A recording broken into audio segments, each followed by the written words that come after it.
and Arnold.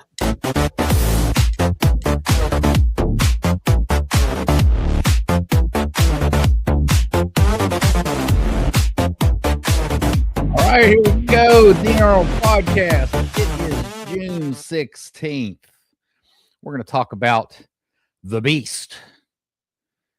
7 heads and 10 horns. Maybe it's 10 horns and 7 heads. It does make a difference. I don't think I'm going to get into that minutia today, but we're going to talk about the beast. Oh, it's going to be good because I know who my audience is. It's not you. I think Jay Dyer calls them Spurgs, but it's not you nerd Spurg engineer types who have gotten into all these passages about, what is the beast and the 7 heads and the 10 horns and the little horn and Daniel's little horn and the fault line of earthquakes in Zechariah on the Mount of Olives and all this kind of stuff. And everybody's eyes glaze over and they don't really care to argue with you because they're not going to spend all that time talking about all that stuff. I know who my audience is. My audience is you men's men, guys that I hang out with the cigar lounge who aren't, they're into the Bible, they're into Jesus and the resurrection and whatever, but they're not really into all this weird stuff in Revelation. You know what I'm talking about? The Phil Cooks and the Dan Coombs and the Mike Hunters and the real men. They're probably not gonna comment on this show. I'd like you to. The commenters are going to be the nerdspurgers, whatever you call them. Got to ignore those guys because I have a rational, sane explanation for you on what is going on in Revelation chapter 13 with this beast. What is it? Who is it? What's going on? Why do we care? What is up? Yeah, we're going to talk about that today. I'm running for Congress. Vote for me. Give them my campaign, DeanArnoldForCongress.com. Like, share, and subscribe. It is July 16th. I've already said that. But I do have a list where I get to make sure I'm saying all the things I need to say. I'm bringing sanity to an insane world. Yes, I'm bringing sanity on the whole question of the beast. Indeed, I am. And here we go. And as is our wont, that's WONT, we will get into the scripture of the day because the lectionary kind of shaped everything, shaped Western civilization because Western civilization was shaped by the Bible and the Bible was shaped by the lectionary. And we do the lectionary every day because we are on it, cutting edge. Scripture of the day. 1 Corinthians chapter 7. I'll read just a little bit of it. Brethren, let us each remain with God in the state in which he was called concerning virgins. Verse 26. It is good for a man to remain as he is, not to get married. Do you have a wife? Stay married. Are you loose from a wife? Do not seek a wife. But if you do marry, you've not sinned. I don't want to read the whole thing. Verse 32. But I want you to be without care. He who is unmarried cares for the things of the Lord, how he may please the Lord. He who is married cares for the things of the world, how he may please his wife. Oh, don't you know it, all you men out there. It says the same thing, though, in the next verse. A woman who's unmarried can totally devote herself, but she who is married has to care about the things of the world, how she can please her husband.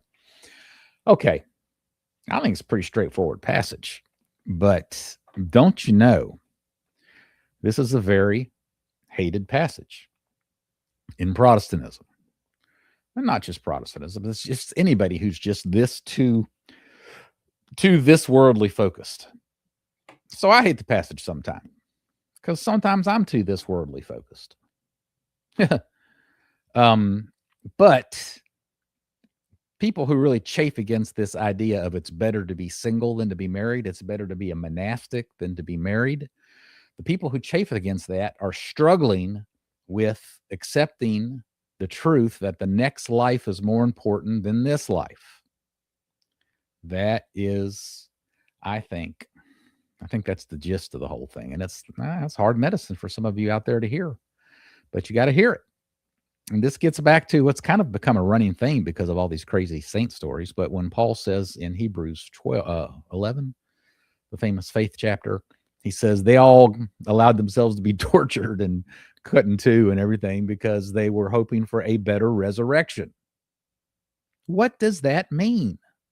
Are you running from that verse? Are you putting your head in the sand? There is such a thing as having a better resurrection. If you allow yourself to be tortured and beheaded, you have a better resurrection. If you allow yourself to be celibate and not enjoy the wonderful things of marriage and sex, but believe by faith that there are better things and higher things, and that the next life is far better than whatever your pea-brained, sex-obsessed self is focused on. Now, I don't want to be too dismissive because, I mean, we're all human. We all love sex. But it's a choice that's been given to us in the scriptures and in the Christian faith and on the calendar and in this passage by Paul in 1 Corinthians. It's better to be single than to be married. Do you believe it or don't you? Okay, let's move on. Gospel today is Matthew 15.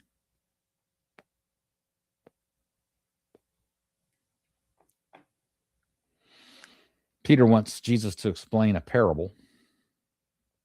And Jesus is getting into what's clean and unclean.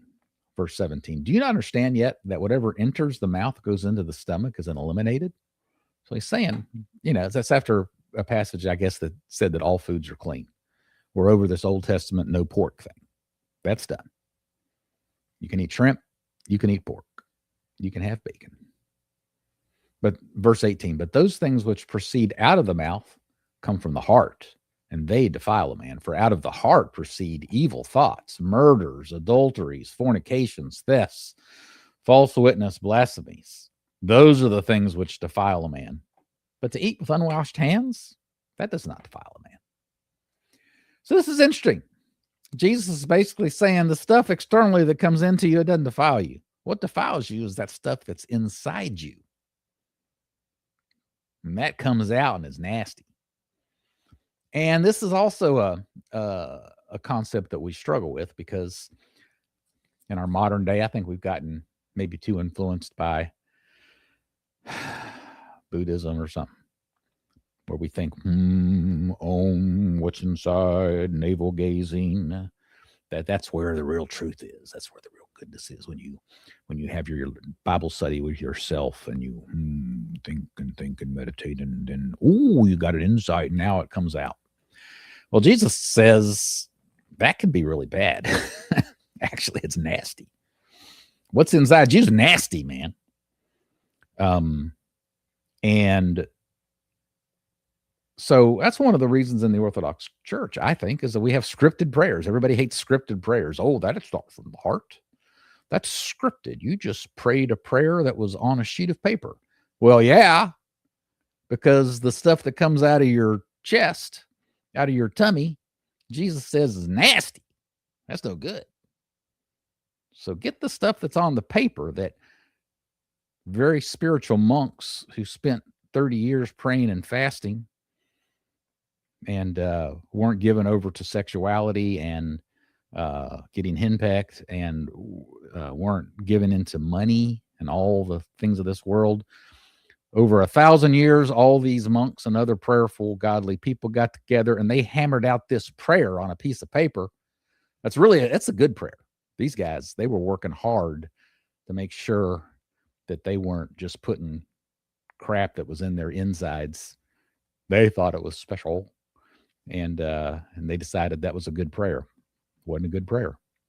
That thing written down, that's a good prayer. Okay, I know. It's hard for some of you to deal with it, but I'm going to keep hammering it home because it's true. And I think you're going to get there eventually. Saint of the day, Saint Julia. Some of you guys probably got I don't think I got that right. Some of you guys probably have friends named Julia. I've got friends named Julia. It's a beautiful name. There she is. Martyr, virgin martyr, Julia of Carthage. Ha, virgin. That rings a bell, doesn't it? We were just talking about how virgins are better than non-virgins.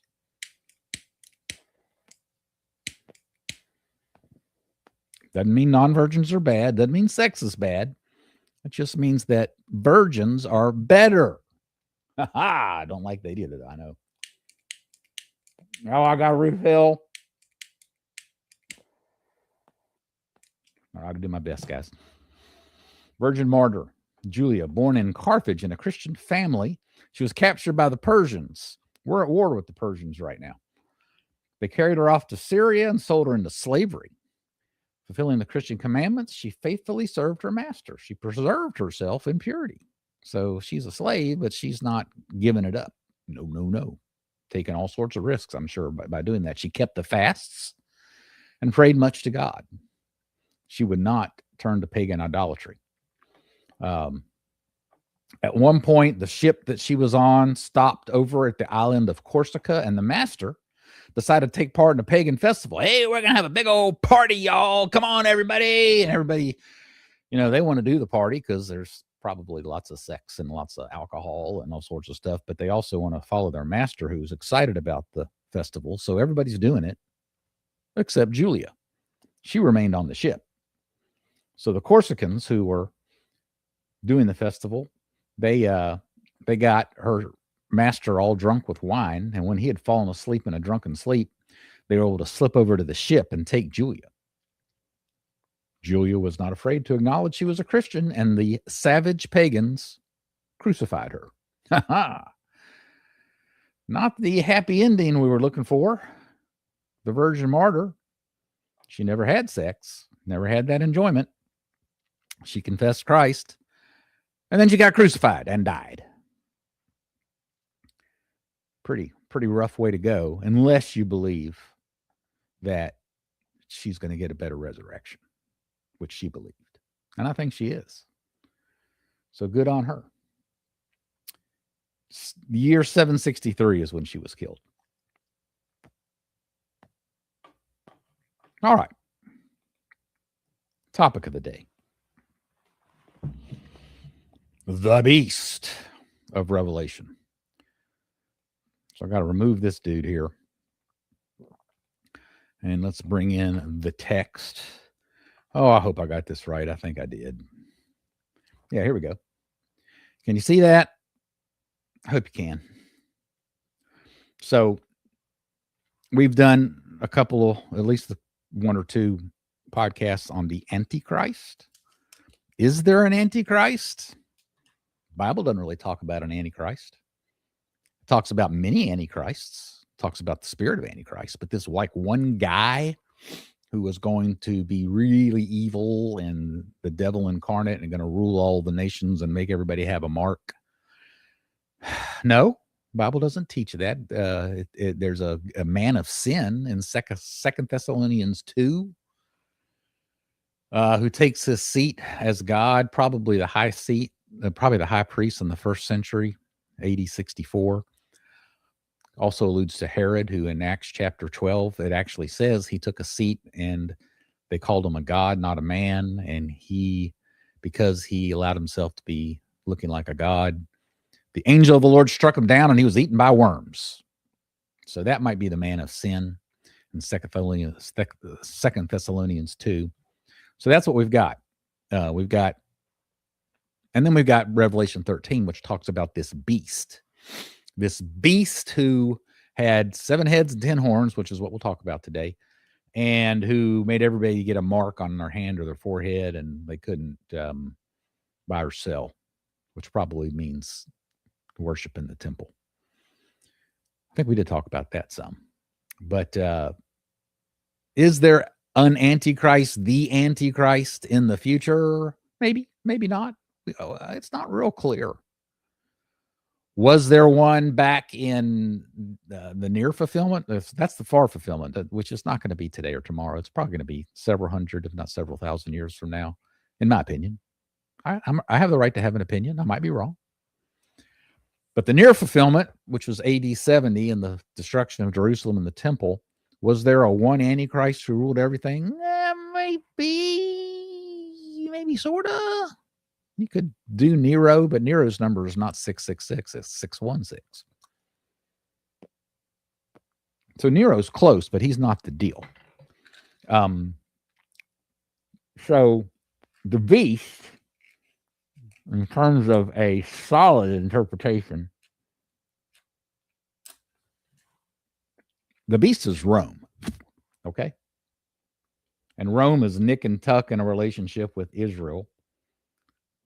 That is the second beast, the land beast. The land beast. This is the sea beast.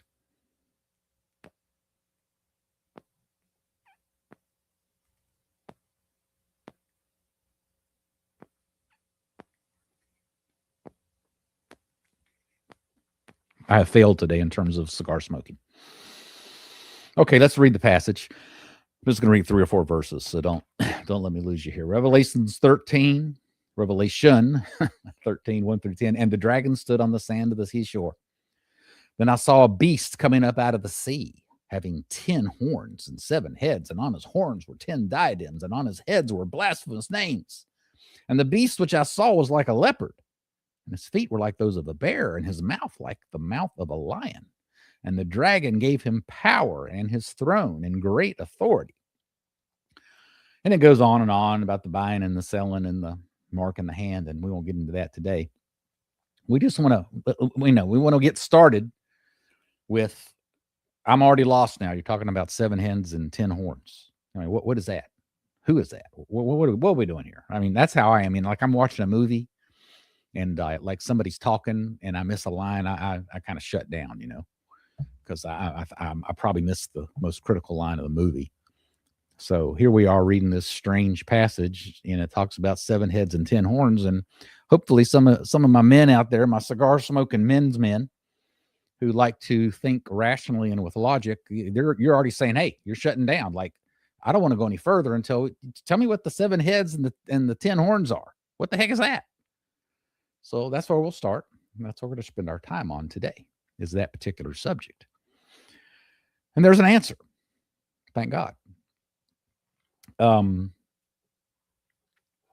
So the first thing we have to do is try to get some reference point for this crazy set of animals and beasts that John talks about, or is it Christ dictating to John?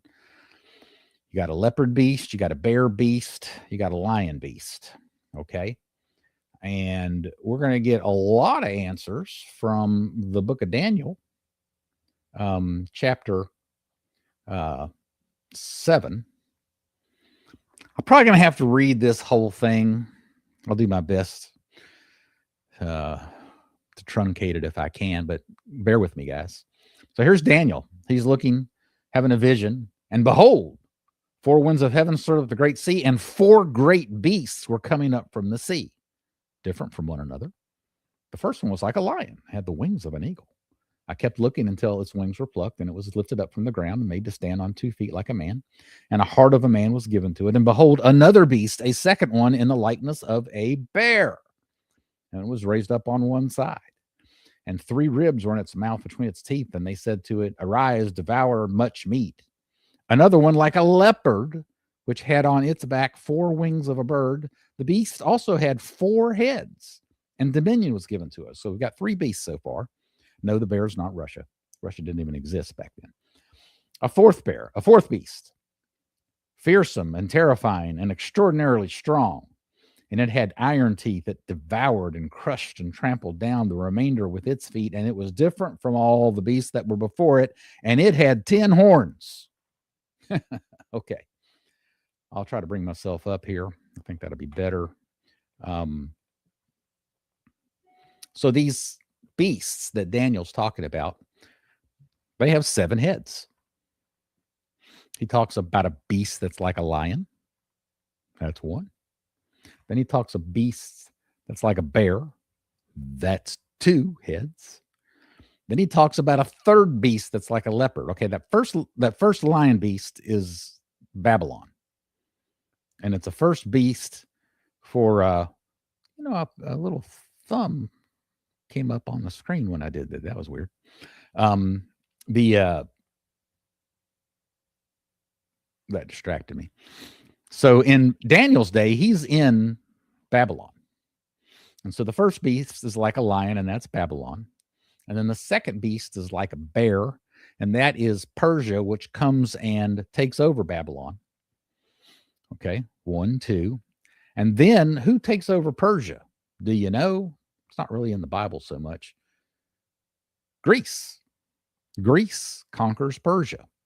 Well, Greece is the leopard beast, and it has 4 heads. 1, Babylon, 2, Persia, 4, Greece. That's 6. What are the 4 heads? If you read the commentary that I edited, shameless plug here, Revelation Explained, 3rd volume, or volume 2 is called Thunder. Here's all 3 volumes. Volume 3 is called Harlot and Bride. Volume 1 is called Dragon. Go on to Amazon and buy this thing and read it, guys. It is well worth your time. You will no longer be subject to Revelation insanity anymore. We are still lit. Nice. Okay. James Jordan, who writes that commentary, I'm the editor of it. He says the 4 heads on the leopard or Greece are Alexander himself, the head of the Greek Empire, who started it. Number 2 is the Seleucid Empire, which is like Syria and other parts like that. That's another part that Alexander conquered. 3 is the Ptolemy Empire, which was like Greater Egypt. And then 4 is actually Rome, because Rome was actually a Greek province, city-state, whatever. They spoke in Greek. They were conquered by Greece. It's all Greek, until Rome turns bad and becomes the 7th beast. Rome turns bad when it becomes an empire, when it gives up its republican, rule of law kind of status, and under Julius Caesar suddenly becomes an empire. And then it becomes a bad beast. And it's ferocious and different than all the rest. 7 heads. There you got it. What are the 7 heads of this strange beast in Revelation? Well, I just gave them to you. And the last beast, this Rome gone bad beast, had 10 horns. What are the 10 horns? It's not that difficult. 10 Caesars. From the beginning, Julius Caesar, until the end of Jerusalem, destruction of Jerusalem, you have 10 Caesars. Oh, so I have to, in order to name those, I've got to scroll down here. I might be able to do it off the top of my head, but probably not.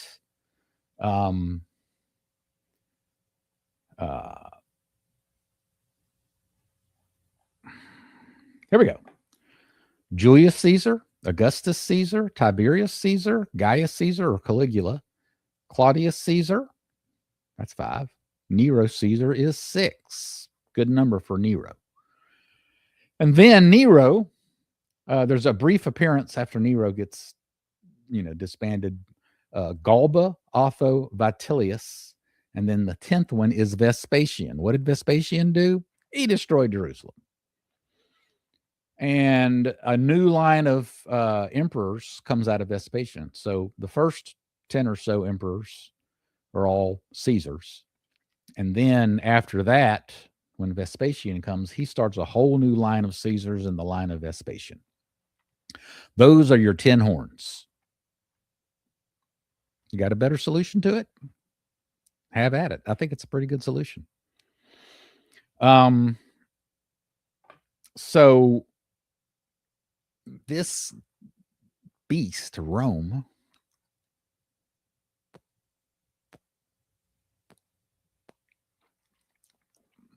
in Revelation 16, we've got this vision of a harlot, a whore. It's really the best translation, that is sitting on this beast. The Revelation says it again: 7 heads, 10 horns. The harlot is sitting on the beast. Who is the harlot? The harlot is Israel. The harlot is Jerusalem. The harlot is the Judaic system headed by the high priest during the first century. If you read the Old Testament again and again and again, Israel is equated with a harlot, described as a harlot. And sometimes she repents, God forgives her. Sometimes she doesn't repent so good, God still forgives her. But in the first century, this harlot finally, it was enough. She's sitting on this beast, Rome, with 7 heads and 10 horns. Israel and Rome had a love-hate relationship, but a symbiotic, helpful relationship there for quite a while, until they didn't. Until finally, the beast, the Roman beast, turned on the harlot and destroyed her and killed her and burned her up with fire. It's all in the book of Revelation. It's all in history. So the beast is Rome, the harlot is Israel. And this should help you guys, when you turn on the TV and there's some goofball talking about, well, the 7 heads, one of them is Russia and the other one is Iran. And the 10 horns, well, there's the little horn in Daniel that probably has something to do with Assad, who had a wound and rose again, and Trump is probably the beast that was wounded and rose again. You turn on the TV, you hear all that stuff, and I know you just shake your heads, your eyes glaze over. I know. I spent 5 years on my Revelation book project for you guys because you like the Bible, you believe most of the Bible, most of it kind of makes sense. Then you get to Revelation, it's like, what the heck is this? And your eyes glaze over. It's like, I don't know what's going on. And then you get these goofballs on the TV who try to tell you what it is, or the goofballs in the pulpit. They don't know what's going on. And you just kind of try to avoid it because you don't want to talk about it too much because your friends who don't believe so well, they'll think you're an absolute idiot, which most of these people are absolute idiots. So you're trying to get away from the idiocy. And I like that. And I appreciate that. So this podcast today is for you guys. And my Revelation 3-volume commentary that I edited is for you guys. Order it, read it. All 3 of them are audiobook if that's your thing. But there is sanity. I'm bringing sanity to an insane world. Elect me as your congressman because I'm not going to be trying to bring in the battle of Armageddon like some of our current administration. Lord have mercy. Read it, get to know it, because there is a rational explanation for what's going on in the book of Revelation. And we don't have to be Armageddon, the world's going to end tomorrow, self-fulfilling prophecy nuts. We don't have to be that. We just don't. We can be normal, sane people who are trying to build our families, build our country, act with decency, have self-defense, but not aggression. We can do all that. And the Bible can lead us. Jesus Christ can lead us in how to do that in the right way. So I hope I've made my point. I got a light again, but I'm going to do it later. I'm bringing in sanity to an insane world. I've made that point today, have I? Oh, we got comments. Nice. Okay. Greetings from Chattanooga, Tennessee. Appreciate that. General Siskel. I don't know who that is. Oh, Genesis Kid. Kiglar.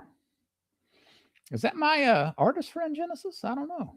great if I heard from you. That's another one of my cigar bros who's just looking for some sanity. I don't even try to understand Revelation anymore. Yes, you're my target market, man. Order the book, listen to the book, and you'll be able to finally understand it. And it's so edifying, and it's like discovering a lost book in the Bible. Because it's really good stuff once you kind of crack the code. All right, DW Lucky, God bless you. God bless you, brother. Glad I could make it today. I had a half a day at the shop today, and since the smoke is so crazy here in Michigan. Excellent. All right. You were able to make the stream. You're able to make the comment. We're probably going to have some future conversations, me and Mr. Lucky. So that's excellent. Thank you for that. And I think that's everything. So we're going to play the music. Like, share, subscribe. Today is July 16th. We have dealt with the 7 heads and the 10 horns. There's a lot more to it. Get the books, listen to the books. You'll get all the details, which are all fun and excellent. But there is an answer. It can make sense. Yes, it can. Revelation explained, bringing sanity to an insane world. There you go. Let's bring up the music.